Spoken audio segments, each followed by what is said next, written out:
among regulators or those of us in the media who talk about this every day? Well, Mozilla did support Google very strongly. Now, Mozilla used to, have a very tight relationship with Google, but, Mozilla supported them, and others, the EFF is supporting this move as being more safety. But I think, again, it is not wrong to be concerned about another place on the internet that a company like Google, maybe they become the only DNS service or whatever. There's all kinds of questions. And so I think it's really important when any of these companies do anything, whether it's what Google's doing or Facebook's doing its Supreme Court of content, which I'm writing about tomorrow in the New York Times, they've got to be very careful to be sort of as transparent and clear and making certain that they're not being advantaged as possible. I think they have to do this going forward because everybody assumes the worst of these companies. Kara, always great to check in with you on the latest tech headlines. Thanks, we appreciate you coming on. Thanks. And after the break, Senate Majority Leader Mitch McConnell. We're back in 2.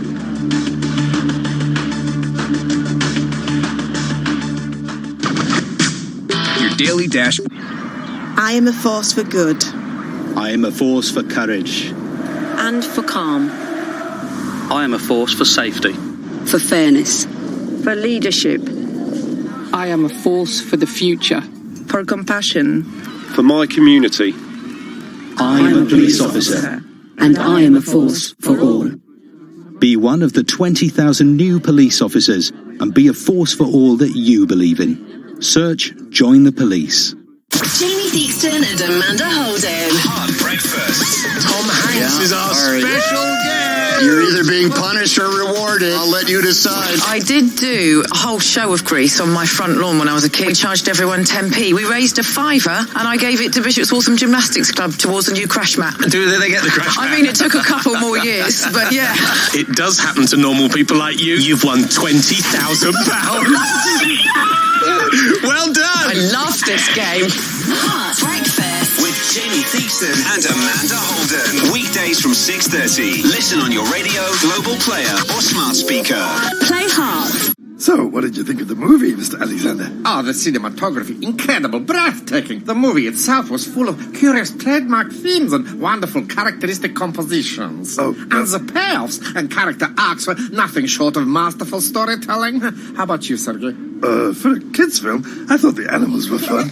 Enjoy more time together with 2-for-1 cinema tickets from Meerkat Movies with the Meerkat app. When you buy, so compare the market. Qualifying purchase, Tuesdays, Wednesdays only, participating cinemas, T's and C's apply. We spoke to the Cans from Sly about what BT's new complete Wi-Fi brings to their busy house. Now the Wi-Fi literally does reach every corner of the house. We have 11 people that all use the Wi-Fi for different things, and the Wi-Fi disc has helped that so much. The harmony in the house has improved 10 or 20-fold. The Cans are 11 more happy BT customers with complete Wi-Fi that guarantees a Wi-Fi signal in every room. Up to 3 discs to guarantee Wi-Fi or £20 off your bill. Terms apply. ESPN Radio and TuneIn just go hand in hand. Hi, this is Mel Kiper Jr. reminding you that all of your favorite ESPN radio shows and events are right here on TuneIn. Just search ESPN Radio to begin enjoying today.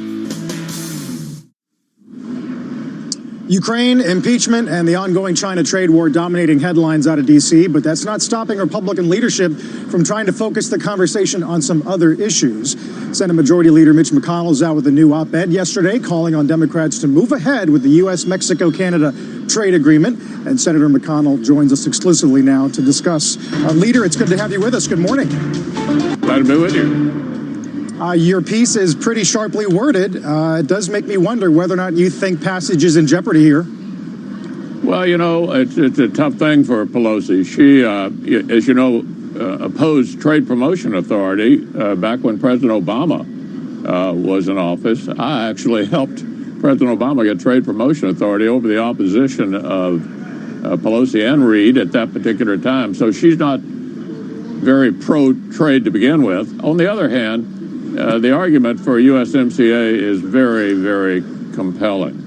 176,000 new jobs, $68 billion increase in gross domestic product. We've got 12 million jobs already related to our trading relationship with Canada and Mexico. So I think it's going to be pretty hard for her not to take it up. even though voting for a Trump trade deal, I gather, is a bitter pill for them. She was on our air with our Jim Cramer last couple of weeks. She said she hoped that she was on a path to yes regarding USMCA. She made some comments last week suggesting that even with the inquiry in the House, that she can continue to work with the White House on some legislation. Can the House Democrats not chew gum and walk at the same time? Well, I sure hope so. You know, right now they've got a pretty thin record of making something actually become law. The way you make a law, it has to pass the House, the Senate, and be signed by the President. You know, they've been marching through their whole array of left-wing proposals. Obviously, those are not going anywhere in this current divided government. If she wants it to be said that she did nothing over the next 2 years but try to impeach President Trump, that's a position we're happy to argue about. We think that we ought to be able to do more than just create controversy here. Senator, good morning. Your critics would say that you've done as much as any modern legislator to extract political leverage from votes that were once routine. I mean, 8 years ago, you and the rest of the Republican leadership used debt ceiling legislation to advance your party's political goals. 3 years later, it nearly happened again. So why is this any different? Well, look, during the Obama years, I made 3 major deals on taxes with Joe Biden, 3 very significant deals. So when you have divided government, you need to look for things you can agree on and do those. And I don't see much of that happening right now. So I know the House has been on this impeachment addiction since the day the president was sworn in, but I hope they can turn their attention to something else. And USMCA ought to be right at the top of the list. That's good for the American people. Senator, just to dig into that a little bit more, I mean, all the oxygen in the room does seem to be going towards this impeachment inquiry right now. What does it do to Congress's ability to legislate, whether it is USMCA, whether it's safeguards concerning China, prescription drug reforms, or even getting actual funding for fiscal 2020 federal budget, which begins tomorrow? Well, we did reach an agreement on a bipartisan basis, obviously, on how much the government's going to spend both this year and next. And I think we'll be able to honor that agreement. It's not been quite as smooth in the implementation as I'd hoped. We are working on getting prescription drug costs down. There are other issues that we can hopefully reach some agreement on. Again, if I were the Speaker, I wouldn't want to go into next year's election having it credibly said that all you did for the whole Congress was harass the president and try to remove him from office. That said, Senator, what does happen in the Senate if the House does get through with this inquiry and decide that they are going to impeach President Trump? Well, under the Senate rules, we're required to take it up if the House does go down that path, and we'll follow the Senate rules. There had been some discussion about, people literally going back to the Constitution and arguing there is no mandatory act on behalf of the Senate. Looking back at an interview that you gave in March saying you'd have no choice but to have a Senate trial if the House passed an article or more. But you're saying that if they did, the Senate would move ahead. Yeah, it's a Senate rule related to impeachment that would take 67 votes to change. So I would have no choice but to take it up. How long you're on it is a whole different matter, but I would have no choice but to take it up based on a Senate rule on impeachment. Senator, I want to go back to trade for a moment. There's been this trade war going on with China in particular. You've talked about the importance of USMCA to jobs. Are you feeling comfortable with the way the president is pursuing this policy with China and the American farmers' ability to buck up under that? Well, I'd sure like for it to reach some resolution soon. It's been very tough on American agriculture, and as you know, my party is very deeply based in rural America and small-town America. So I hope the president can get a good outcome here. The Chinese have been stealing our intellectual property and not playing by the rules for a long time, so I admire what he's trying to do. But I hope we can get a conclusion to this sometime soon because rural America really needs it. And rural America also needs this USMCA. I mean, this is a big deal for American agriculture to get this new and improved deal with the Canadians and the Mexicans as well. Senator, I want to go back to the rules around impeachment if this is something that actually does come up in the Senate?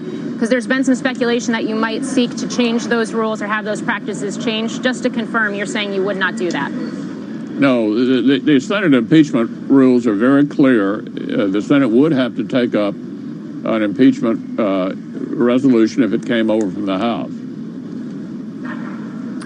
Okay, and then there's also been reports from Washington Post that you were the person who urged the White House to release that call transcript between Trump and the Ukrainian president. Is that actually the case? And if so, do you feel like that was the right move?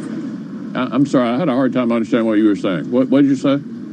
There was a report last week from the Washington Post that you were the person who urged the White House to release the transcript of the call between President Trump and the Ukrainian president. Was that actually the case? And if so, do you feel like that was the right move in hindsight? Well, I did say on numerous occasions I had called the Secretary of State and the Secretary of Defense wondering what the hang-up was on going forward with the aid to Ukraine, which I very much supported. And I was curious as to what the delay was, but at least it all ended well. Fortunately, the aid was released, and I think that was an important step for our Ukrainian friends. Possible curbs on investment between the U.S. and China, that's been in focus, especially the last couple of days, focusing on the Treasury. But there has been an effort in the Senate to increase oversight of both Chinese and other foreign companies that list here in the U.S. Do you support such legislation? And I guess how does it speak in general to how lawmakers in the Senate are thinking about China in the future? Well, we're worried about the Chinese and their involvement in this country in some respects, but the Treasury Department has made it clear they're not interested in delisting, if you will, Chinese companies from U.S. stock exchange or from doing business in the country. That could end up hurting us. And whatever tactics we use with regard to China need to not be ones that punish us. If we get an actual trade deal between the U.S. and China, what would that do to all of the legislating around that country right now, including Chinese companies like Huawei? Well, we're concerned about Huawei. There's no question about it. And there are national security concerns here that we have to balance with our commercial interests. We don't want, obviously, to make it more difficult for American companies to do business in China and for Chinese companies actually to do business here. But these national security implications are important. Huawei was right in the crosshairs of what we're talking about here. That's a good example. When it comes to your op-ed today, Leader, you talk about House Democrats picking fights, running out the clock, using delay tactics. But you yourself have talked about being a grim reaper for bad legislation on the House side, whether it's Medicare for all or other things. Could you blame Pelosi if she came out and said, I'll be a grim reaper myself? Well, what I'm talking about is things we can agree on. I mean, here, USMCA is an example of something we agree on. Look, I don't expect her to take up measures that we think are important all by ourselves, meaning the Republicans, nor will I be taking up this whole litany of left-wing proposals they've been passing in the House. That's not designed to make law. That's designed to take a position. And they've made it clear that today's Democratic Party is on the far left of virtually every issue. But we do have divided government. When the American people elect divided government, they're saying, why don't you look for things you can agree on and do those? USMCA is right at the front of that list of things that we ought to be able to reach an agreement on that are good for the American people.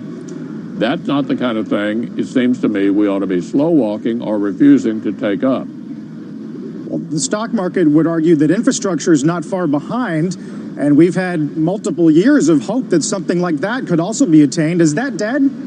No, we're going to do a transportation bill maybe later this year. It probably won't be as bold as the president was talking about, because it would inevitably, if it were that bold, involve a whopping gasoline tax increase, which is very regressive, hits medium and low income people very hard. But we will do a transportation bill. It will be more along the size of a traditional every 4 or 5 year transportation bill.